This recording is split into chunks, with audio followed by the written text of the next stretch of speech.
ठीक है, हमारे साथ इस वक्त राहुल अग्रवाल जी भी जुड़ गए हैं और ये मेंबर हैं आईएमए के।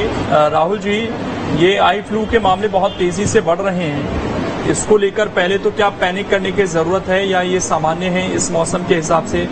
और दूसरा सवाल ये कि लोग के अंदर बड़ी इसमें कुछ चीजें हैं कि किसी की अगर आई फ्लू हो गया है तो उसको देखो मत, उससे नजरें मत मिलाओ, ये मिथ है, इनमें सच्चाई है? कैसे फैलता है ये वायरस?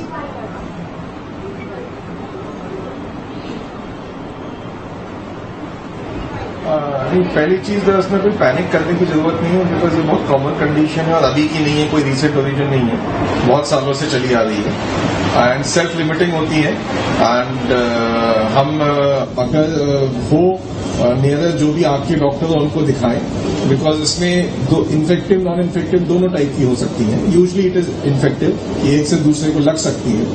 तो अगर है तो एक नॉर्मल चश्मा भी पहन ले अगर वो, तो उससे भी लगने की संभावना बहुत कम हो जाती है। बिना नंबर का कोई चश्मा पहन ले तो उससे भी लगने की संभावना बहुत कम हो जाती है।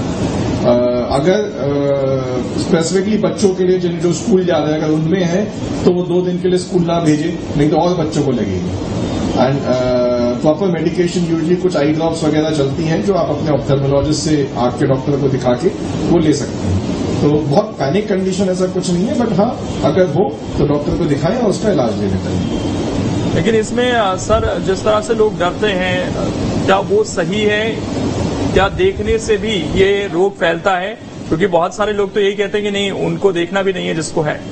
नहीं, प्रॉब्लम देखने की नहीं होती है कि मैं अगर किसी को 6 मीटर की डिस्टेंस से देख रहा हूं तो मुझे आई फ्लू नहीं होगा, मुझे उसके थोड़ा पास होना होगा, उसकी आंखों में देखने की मुझे थोड़ा पास में होना होगा कि मैं 1 फीट या 2 फीट की दूरी से हूं तो लगेगा। मैं वही चीज अगर 6 मीटर की डिस्टेंस से खड़ा हूं, मैं देख भी लूंगा तो कुछ नहीं होगा। उसने अगर चश्मा लगाया हुआ और मैं पास में भी खड़ा हुआ हूं तो भी कुछ नहीं होगा। तो रूटीन देखने से मतलब नहीं होता, अगर हम पास होते हैं डिस्टेंस से मतलब होता है, अगर हम पास होते हैं तो लगता है। राहुल जी, इसमें एक सवाल ये भी है कि भाई क्या यही मौसम में ये बीमारी सबसे ज्यादा देखने को मिलती है? तो कोई बारिश से इसका कनेक्शन है जिससे हमें बचना और एक्स्ट्रा कुछ यहाँ पर प्रिकॉशंस लेने हैं बारिश के दौरान? देखिए क्या होता है, जब भी मौसम चेंज होता है तो वायरल इन्फेक्शंस बढ़ते हैं। मोस्टली जो भी हम आई के नाक कान गले के जो इन्फेक्शंस होते हैं इनिशियल में वायरल ओरिजिन होते हैं। बिकॉज ऑफ द एनवायरमेंट, जो अपना एनवायरमेंट है उसमें सेकेंडरी बैक्टीरियल इन्फेक्शन लग जाता है। तो कंजक्टिवाइटिस ये वायरल भी हो सकती है, वायरल होती है तो within a week 2 weeks अपने आप खत्म भी होती है, सेल्फ लिमिटिंग होती है। इनिशियल में ट्रीटमेंट ले लें तो इतना लंबा नहीं खींचता, 1-2 दिन में ही ठीक हो जाएगी। बैक्टीरियल अगर लग रही है, अगेन आपको उसकी एंटीबायोटिक वगैरह जो भी एयर ड्रॉप्स वगैरह डॉक्टर देख के बताए उसके अकॉर्डिंग उसको आपको चलना होगा। बट बिकॉज ये जो सीजन चेंज होता है सडन, इसमें ये वायरल एंड बैक्टीरियल इन्फेक्शन बढ़ जाते हैं, एलर्जिक पोलन्स वगैरह बढ़ते हैं। तो कंजक्टिवाइटिस जरूरी नहीं हो आपको बैक्टीरियल ही हो, वायरल भी हो सकती है, एलर्जिक भी हो सकती है, अलग अलग किस्म की, लेकिन वो सारी चीजें इस समय मिल जाती हैं। और वही चीज सिर्फ कंजक्टिवाइटिस पे लिमिटेड नहीं है।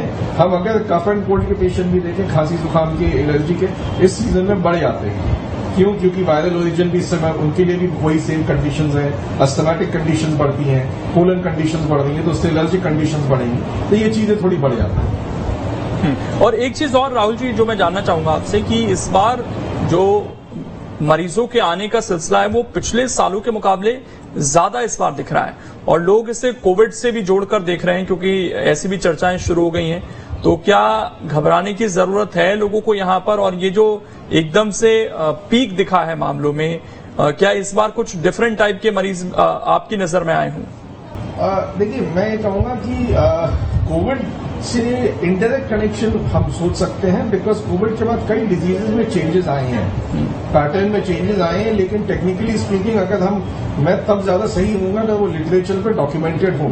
जो हम पर्सनल अनुभव से बोलें, जैसे हम सडन ऑनसेट हियरिंग लॉस की कोई इन्फेक्शन हो, सडनली कान से सुनाई देना बंद हो जाए एक साइड से। पहले जो हमारे पास ये केसेस बहुत कम आते थे पहले भी, वो भी वायरल ओरिजिन ही होते थे, लेकिन जो उनकी फ्रीक्वेंसी कम होती थी, शायद हफ्ते 2 हफ्ते 15 दिन महीने भर में एक आता था, अब वो हफ्ते में 3-4 आ रहे हैं। तो नंबर ऑफ केसेस उसके बढ़ गए। कोविड के बाद कुछ डिजीज के पैटर्न में चेंज आया है, लेकिन इसका मतलब ये नहीं कि अभी कोविड है। अभी के कोविड से इससे कोई कनेक्शन नहीं है, ना आज की डेट में उसके लिए कोई टेस्टिंग हो रही है, ना उससे कोई कनेक्शन है। लेकिन डिजीज पैटर्न में कुछ पैथोजेनेसिस हम कहें उन चीजों में चेंजेस आए हैं, बट इस चीज पे बिल्कुल क्लियर कट कह पाना थोड़ा डिफिकल्ट है, बिकॉज ये चीज जब तक स्टडी होकर लिटरेचर में नहीं आए, ये चीज ऑथेंटिक नहीं है। बिल्कुल। ठीक, बिल्कुल। और ये सारी चीजें हैं जो यहाँ पर बताई गई हैं, इन्हीं का ध्यान रखना है, और इसी में अगर आप ध्यान रखेंगे तो इस बीमारी से बच सकते हैं। और अगर कोई इसकी चपेट में आ गया है तो उससे नजरें मिलाने से नहीं होता, लेकिन अगर वो आपको छुएगा और इन्फेक्टेड आईज उसने टच की हुई है या फिर उसके कपड़े आप टच करेंगे तो आपको जरूर ये वायरस हो सकता है। और इसीलिए कहा जाता है कि एक बार परिवार में आता है तो फिर पूरे परिवार को चपेट में आता है, इसलिए बहुत सावधानी रखनी है। बहुत बहुत शुक्रिया आप सभी का जुड़ने के लिए और तमाम जो इसमें मार्गदर्शन है वो देने के लिए। लोगों का उम्मीद है कि पैनिक नहीं करेंगे लोग और इस बीमारी को समझेंगे और एहतियात बरतेंगे, उसी से कहीं ना कहीं इस बीमारी से बचा जा सकता है।